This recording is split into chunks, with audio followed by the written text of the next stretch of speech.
Hi folks, hope you're well. Lawrence Man here, right here, there you go.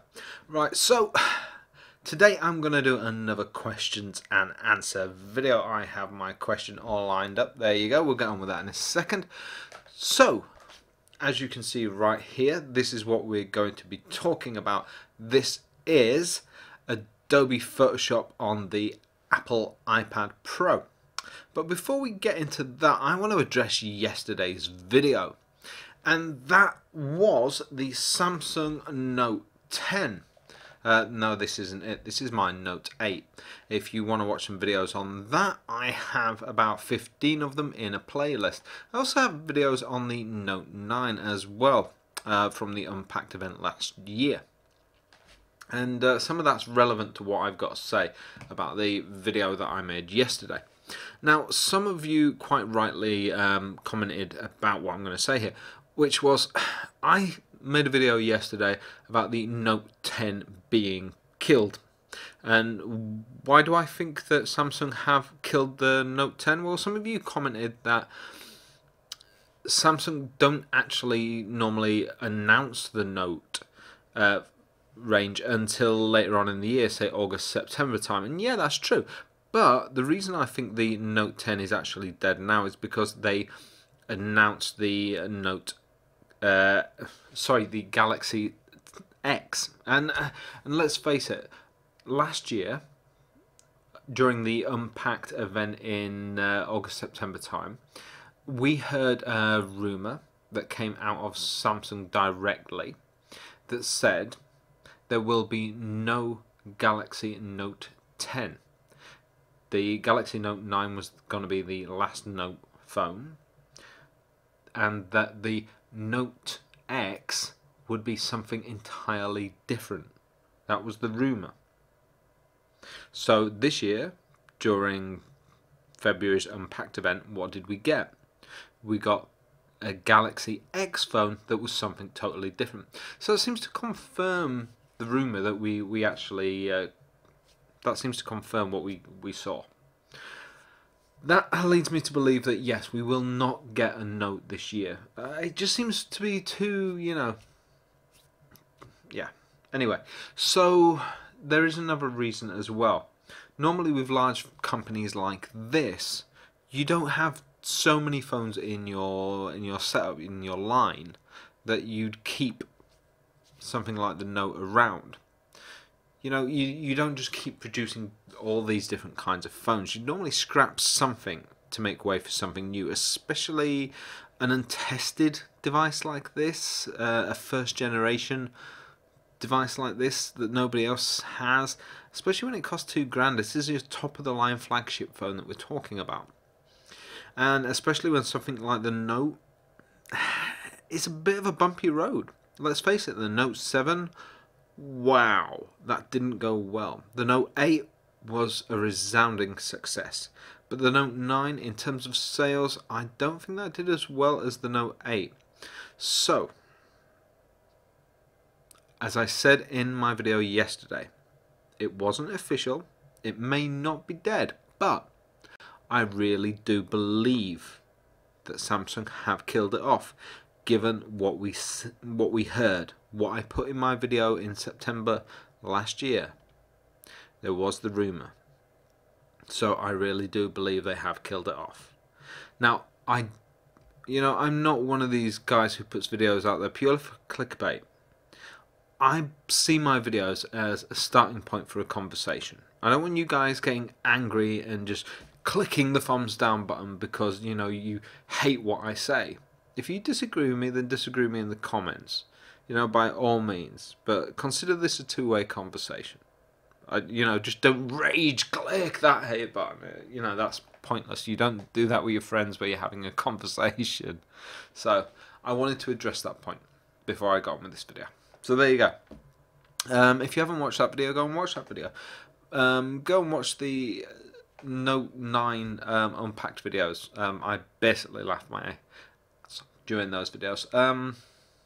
I would have loved to have put some of the Unpacked event videos from the other day into this, but I did notice when I did that from September, I instantly flagged, instantly demonetized, so it's kind of pointless. You may as well just go and watch the actual event yourself if you're interested.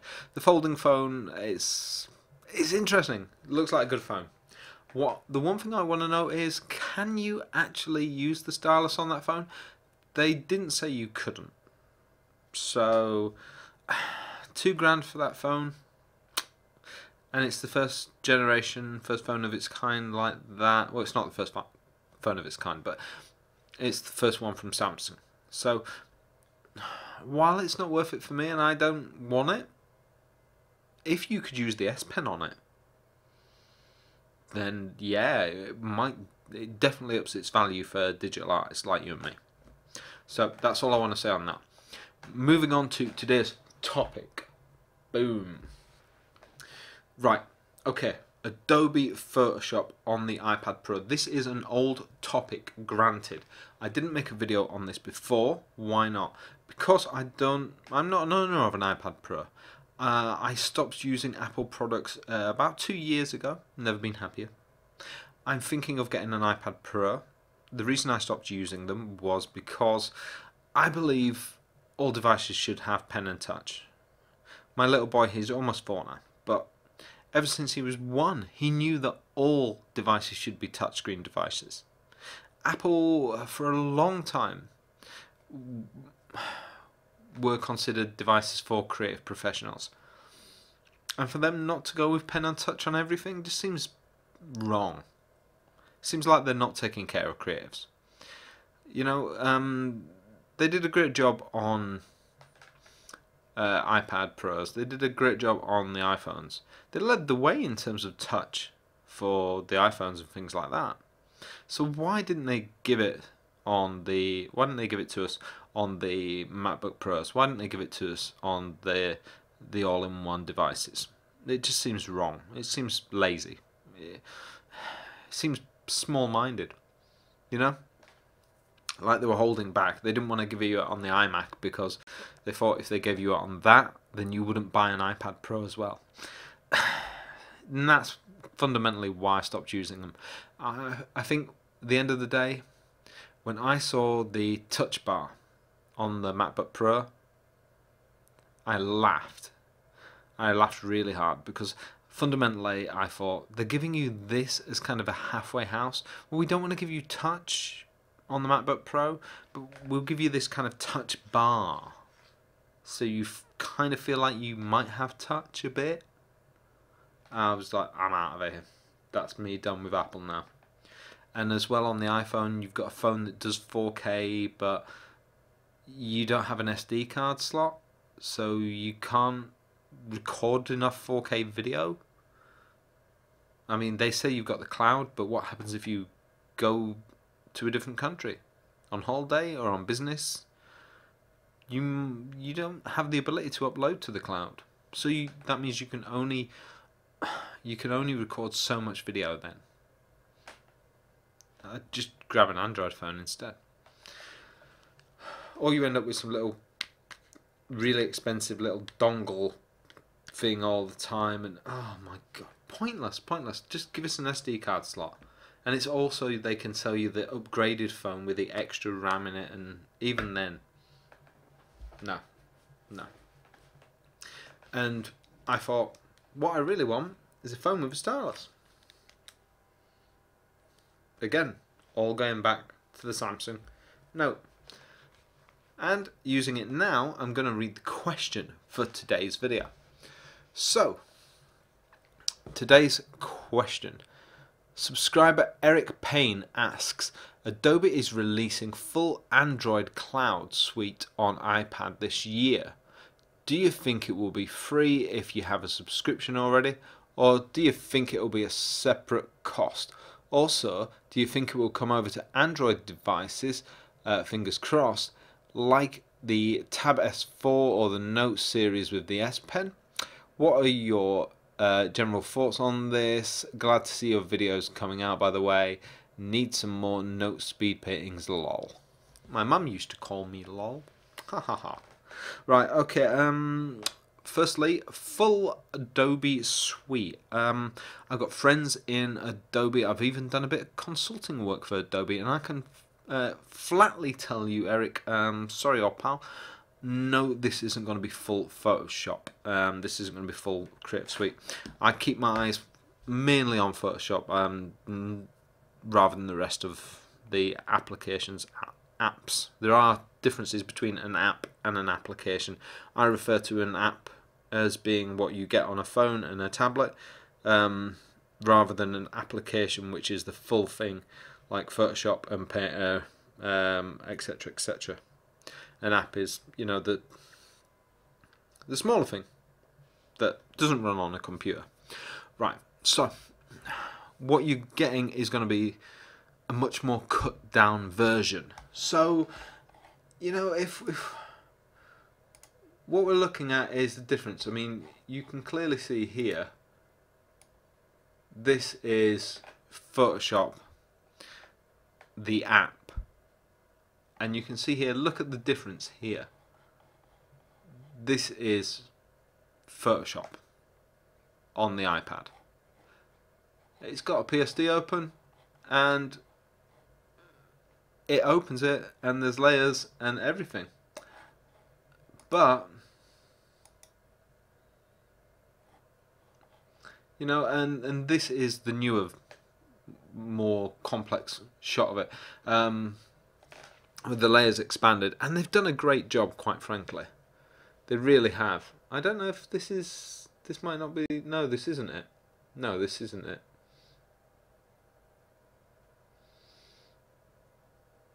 No, that's not it at all. That's just normal Photoshop. That's just in white. Someone's trying to trick me. Haha. I wish it looked like that. So that's normal Photoshop. You can see the top bar here and the full tool menu down the side. I mean, look how full that is of all the tools. And see, they're the old apps that you could really see on everything. Right, look how many apps Adobe used to have, and they used to have something called Photoshop, and they used to have all the old apps. I mean, AstroPad used to be the only way of getting full Photoshop on there, and that's really not even, that's just, AstroPad was never really any good. It was just, I'm going to get some slack for saying that now. It's just, you know, a way of turning your iPad into a Cintiq, which is good, but it's subscription based now, I think. So this is Photoshop for the iPad. Look at the difference between this and Photoshop. There is a big difference. Photoshop isn't going to be the full application. It's a cut down version, and it will always be a cut down version. When they launch it, it's not going to launch with all the features. They're going to keep adding features to it after it launches, but even then they are not going to add all of the features. If you're an iPad user and you want Photoshop, you're never going to get them all. The only way you're going to get all the features is if you eventually move over to a desktop version. But this is what it kind of currently looks like, and I think that's what it's just going to continue to look like, you know. But it has got a lot of the features. When people say full Photoshop version, the best way to put it is it's its fullest version. The older ones that we've seen before, those ones here, I think even Adobe will say that these apps that we've had before, they were, how do we put this, lacking a little bit. And when you compared some of these, like the Photoshop Sketch and Adobe Sketch and Photoshop Lite, and I can't even remember what they were called. I tried them a little bit and used them somewhat, but yeah, I never really got stuck in with them. But when you compare those to this, I mean, the difference is huge. But I mean, you look at this compared to this, You know, look at the iPad version compared to the desktop version there, and it's huge. You know, and the abilities that that will have, things like the Liquify tool, which I love. You know, some of those tools are just not going to be there, and some of those tools might never appear there on the iPad version. So it's what you're going to have to live with. Right, so moving on to the second part of the question there. Is this going to be free for Adobe subscribers? I put out a video a few days ago all about the best Photoshop alternative. And this was because the subscriber who asked about this didn't want to pay for the subscription, Adobe subscription. Fully understand that. But part of my argument for this was wasn't arguing against the subscription or trying to stick up for Adobe by any means, but I did say that in one sense, if you're using more than a couple of the apps, then it becomes worth the subscription fee. And this is one reason. Yes, Eric. If you are a subscriber, I have already been told this will be free. You've got, if you're a subscriber, you already know you have a list of apps and applications, and you just click install. This will just appear on that list of apps, and you'll just be able to hit install when it actually appears. So, just look forward to the day, and it will just appear on that list for you. I don't even have an iPad Pro, but I'm thinking about getting one, and on the day, if I do, it will just appear magically, and I can just hit install, and I'll have Photoshop, the fullest Photoshop yet. And yeah, I mean, it looks pretty awesome. I'm really looking forward to it. So yeah, I can't wait to see what it can actually do and how good it actually is. I don't know what for me the main thing is the brush engine. I think that will be the main thing. Can I import brushes, and what's the link like between the two Photoshops? Can I send files back and forth? It'd be nice if I could send files and it even remember all the brushes that I had used, and that's for me the next big step. If it could remember all the brushes and save those brushes within the file, that would be nice if Photoshop started doing that. So moving on to the next, actually there's one more bit to this question, I suppose, which is if you don't already have a subscription, how much kind of would this thing cost? And I don't know how much something like this would cost separately, but I imagine it wouldn't be that expensive, but it wouldn't be a one-off fee, it would be subscription. And I think if Adobe come over to a platform like iOS, which they are doing, then of course they're gonna start making more apps. They're competing in that market. They're gonna start making some of those compete in a subscription basis. Other people are gonna see them doing the subscription thing and say, hey, let's do subscription too. This is what happens when Adobe first went subscription. People went, oh, we hate this, we're really angry about this. And I was really angry about the subscription thing. But you know what? Loads of other people in the same competing market space turned to subscription. Loads of them did. There was nothing we could do but pay that subscription. And the other funny thing was, I was surprised that not as many people were angry about this as I thought they were going to be. So, you live and learn. Next part of the question was, do I think this will come over to Android devices? Well, I had a couple of words with a few developers that I know. Some game developers, some application developers. The app developers told me that there are two fundamental differences between Android buyers and iOS buyers. The iOS buyers will spend more money. The Android buyers will fundamentally refuse to spend the money, but will happily watch more adverts and will happily spend smaller amounts of money, but more in-app, in-game purchases. So to an Android user, you know, they typically want stuff for free, and you can only get, you know, kind of a couple of dollars here and there out of them. But an iOS buyer, you can get 10, 20, up to $40 out of them for a really good app. iOS buyers are more discerning. They want something that's better built. They definitely want the UI, the user interface, the graphics to look spotless. Whereas Android users don't mind it being a bit rough around the edges, don't mind watching the adverts.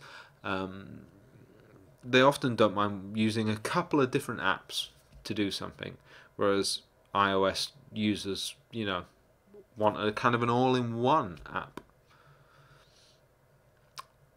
So, yeah, typically what you find is a lot of developers don't want to create for Android, because for a market like this, for these types of applications, there's no money in it.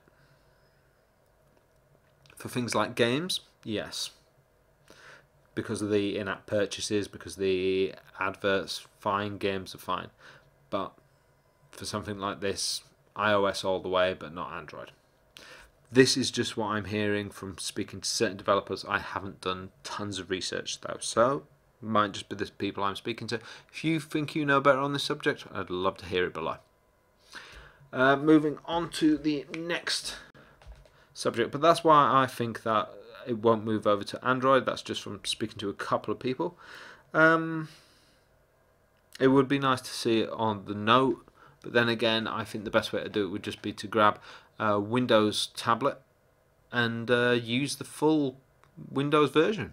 I mean, I'd say grab an Apple tablet as well, but there isn't one. Only the iPad Pro, and unfortunately you can't get the full version there. I wish there was just an iPad Pro that had full Apple OS. That's the bit that shocks me. Why couldn't they just make it a bit more powerful and give it a full Apple OS? That was my one dream. But yeah, this Photoshop looks powerful. It looks quite powerful. Looks good. So I'm not upset with this. Especially if it's just, you know, between this and Procreate, I think you'll be able to do some good stuff. And it's one of the things that, among a few other apps, which are now becoming decent over the last year or so, it's certainly making me think about getting an iPad Pro. So, what are my general thoughts on it? Well, I think that's basically it. I think it's now becoming decent enough thanks to Procreate. For a long time, it was the only app worth bothering with. And that was the only thing stopping me from getting one. I wasn't going to spend my money on an iPad Pro, given the fact that it only had one app worth using. But now the Photoshop is coming along in a... It's not full Photoshop, but it's better than a lot of the other apps out there. And there are a couple of other apps that are really, really good. Let me know what you're using in the comments below. Let me know what apps you think are good. You know, I think there's probably about 3 or 4 out there that are good. I think that combination, I think, yeah. I think it might be worth getting one now, trying it out. I definitely want one so I can talk to you guys more about it, make a few videos, you know, do some content with the iPad Pro. There's definitely a lot of peripherals that I want to review as well. I see kind of gadgets all the time that go with the iPad Pro and think I'd love to review that, but I can't because I don't have an iPad Pro. So yeah, let me know what you think. But that's it, yeah. And Eric just says, you know, thanks for the videos, and he wants to see some speed paintings on the Note. I should do some more. I've actually got a couple filmed that I haven't put out there yet, just because I haven't got time to edit them or put voiceovers on. I could have them up there while I'm doing daily videos, I suppose. It might be an idea. Maybe I could do this while I do that, but then, yeah, double the brain power, half the cheese. So, yeah, that's my thought on on this. What do you think about this? I don't think it's going to be the full Photoshop. I think it's a great idea, but ultimately, and at the end of the day, I think it's just one of those things.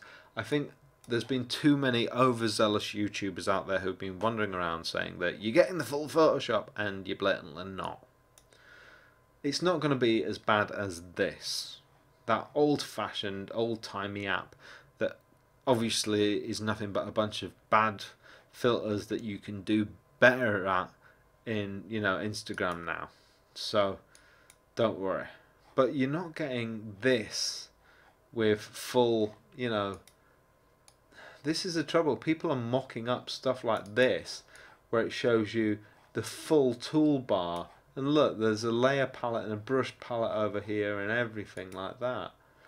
You're not getting that. Yeah, but people are mocking that kind of stuff up. This is the actual one right here. That's what you're getting. But there are layer properties in there. There's some color balance stuff. The layers look good. But I mean, that's all there are folders in there, and you can set adjustment layers. You know, over here you've just got brushes, eraser, gradients. Most of that is in other apps anyway. I mean, this is just opacity, fill, and yeah. There's nothing spectacular that other apps don't already have. I mean, Procreate has all of this anyway.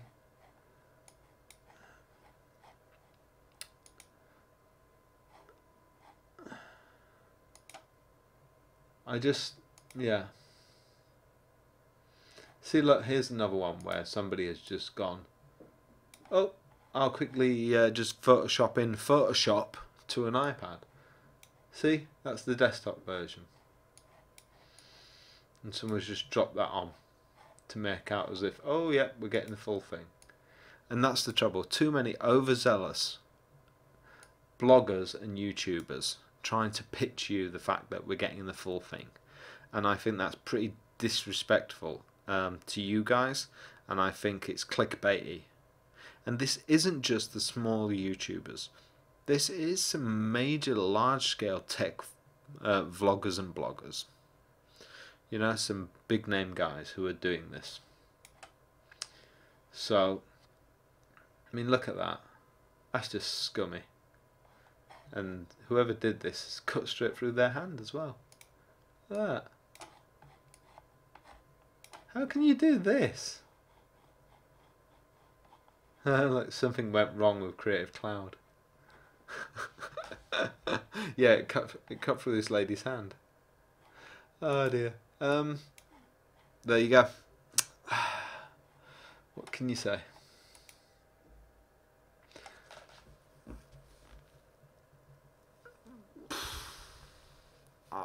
Personally, are you getting Photoshop on the iPad? No. Not anytime soon. It's not coming in its full version, but you are getting it. It is going to be free to subscribers. If you're not a subscriber, then it may be worth getting it if you use the other applications anywhere. If you don't want to subscribe for the rest of the apps, then I reckon it's still going to make it pretty affordable. Is it going to beat Procreate? Well, I wouldn't be able to tell you because I don't have an iPad Pro and I don't think it's my place to say. As a Photoshop user, I do think it's pretty amazing, but I don't think this is going to measure up to actual Photoshop. If you don't have, say if you didn't have anything at all in the world and you wanted Photoshop, you know, say if you use it at work and you're like, I want Photoshop, I want to get it at home, what should I get? I wouldn't say get an iPad Pro and Photoshop on that, because you're not going to have the same thing you have at work. You know?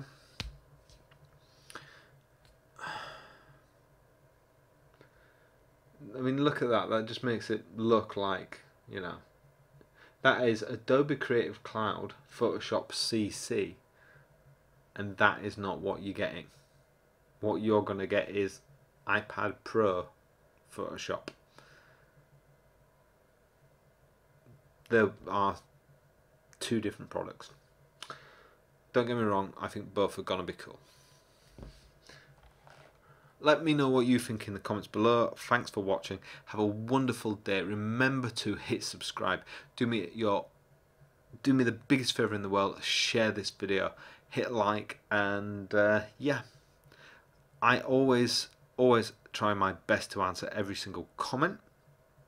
Now, one thing I will say is that these questions and answers videos, I find the best question I can, turn that into a video answer, and it doesn't hurt your chances if you are a subscriber. So try your luck. Until next time, stay creative.